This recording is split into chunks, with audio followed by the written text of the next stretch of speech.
आप सभी को मेरा प्रणाम।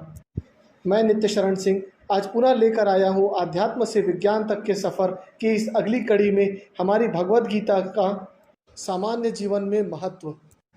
दोस्तों, भगवान श्री कृष्ण के द्वारा कही गई भगवद गीता न सिर्फ अर्जुन के लिए कही गई थी, वरन पूरे संसार के लिए कही गई थी।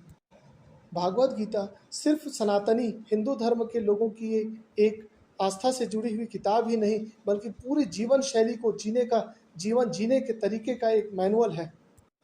अगर भगवत गीता का नित्य पाठ किया जाए, हर रोज उसकी पढ़ाई की जाए, उसे समझे जाए कि हमारे भगवान श्री कृष्ण चंद्र आनंद कंदन ने हमसे क्या कहने की, क्या समझाने की कोशिश की है, तो भरोसा करिए दोस्तों, जिंदगी जीना बेहद सुगम हो जाएगा।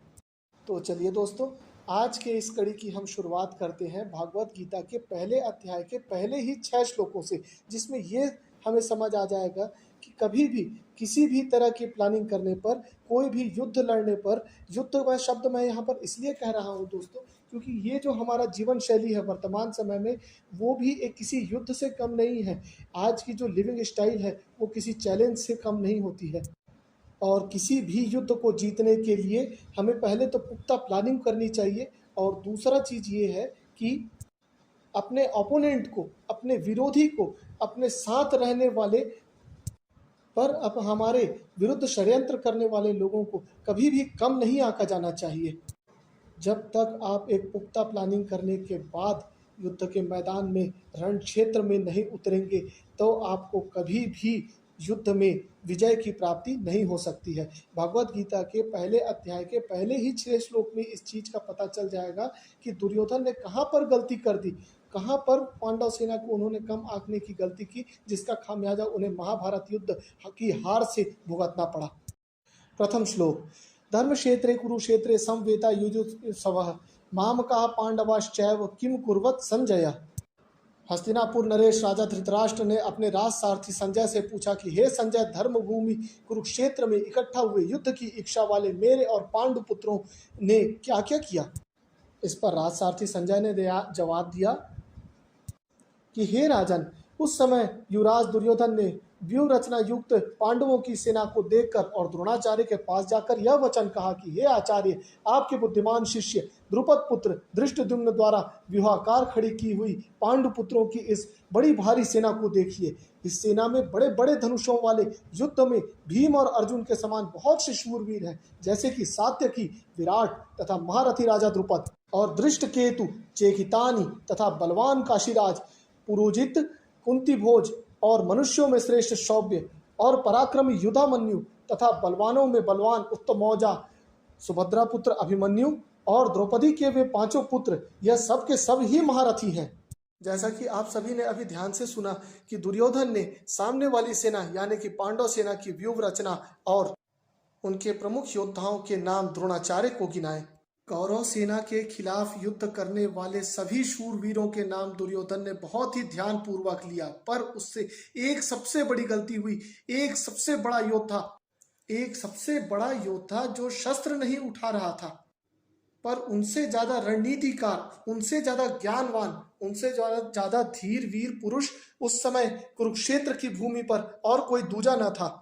वो और कोई नहीं बल्कि थे भगवान श्री कृष्ण, जो अर्जुन के सारथी के रूप में उस समय पांडव सेना में विद्यमान थे। दुर्योधन ने पांडवों के सारे शूरवीरों के नाम लिए, पर उसने श्री कृष्ण को नेग्लेक्ट कर दिया, श्री कृष्ण की तरफ ध्यान नहीं दिया। ये सोचा कि ये तो हथियार उठाएंगे नहीं, हमारा क्या कर लेंगे, इनकी अजय नारायणी सेना तो हमारे पास है।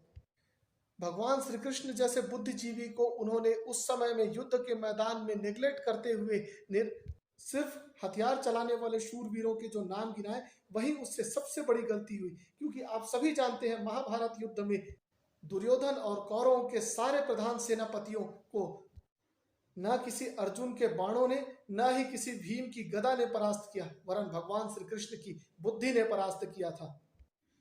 चाहे वो भीष्म पितामह का वध हो, या फिर द्रोणाचार्य का, जयद्रथ का वध हो, या फिर कर्ण का, चाहे वो युद्ध के मैदान में घटोत्कच को आगे भेजना हो, या फिर कर्ण के बाणों से अर्जुन की सुरक्षा हो, ये सभी भगवान श्री कृष्ण की बुद्धि का ही परिणाम था। उनकी रण चातुर्य और रणनीति का ही परिणाम था कि 18 दिनों के भीतर भगवान श्री कृष्ण ने पांडवों को विजय दिला दी थी। और ऐसे रणनीतिकार, ऐसे बुद्धिजीवी भगवान श्री कृष्ण पर ध्यान न देते हुए दुर्योधन ने पूरे 18 दिन अपने प्रमुख सेनापतियों के साथ मीटिंग में, बैठक में ये प्लानिंग किया कि पांडव सेना के सेनापतियों को कैसे रोका जाए, उन्हें युद्ध में हराया कैसे जाए। उसकी कोई भी प्लानिंग भगवान श्री कृष्ण के खिलाफ नहीं होती थी, बल्कि पांडव सेना और सेनापतियों के खिलाफ होती थी।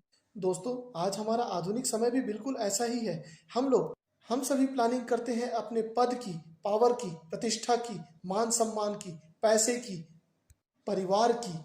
लेकिन इन सभी का जो मूल है, हमारा सनातन, हमारा आध्यात्म, हमारा धर्म, हमारी पूजा पाठ, ना ही हम इसकी प्लानिंग करते हैं, ना ही इसके लिए समय निकालते हैं।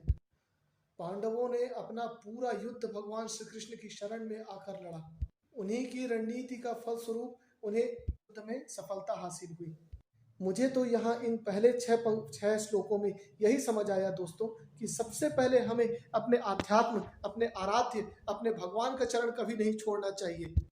अपने भगवान को, अपने आराध्य, अपने इष्ट को सामने रखकर ही हमेशा हमें युद्ध के मैदान में उतरना चाहिए। निसंदेह हमें जीवन शैली रूप इस युद्ध में जरूर ही विजय की प्राप्ति होगी। और कभी भी अपने ओपोनेंट के, अपने विरोधी के, अपने प्रतिद्वंद्वी के एक छोटे से मोहरे, एक छोटे से कदम को भी कम नहीं आंकना चाहिए, मजाक में नहीं लेना चाहिए। दोस्तों, यदि वीडियो मेरी पसंद आई हो तो लाइक और शेयर जरूर करिएगा। ऐसे ही भगवत गीता से जुड़े हुए रोचक तथ्यों को मैं नित्य शरण सिंह आप लोगों के सामने समय समय पर प्रस्तुत करता रहूंगा। जय श्री कृष्ण, जय राधे।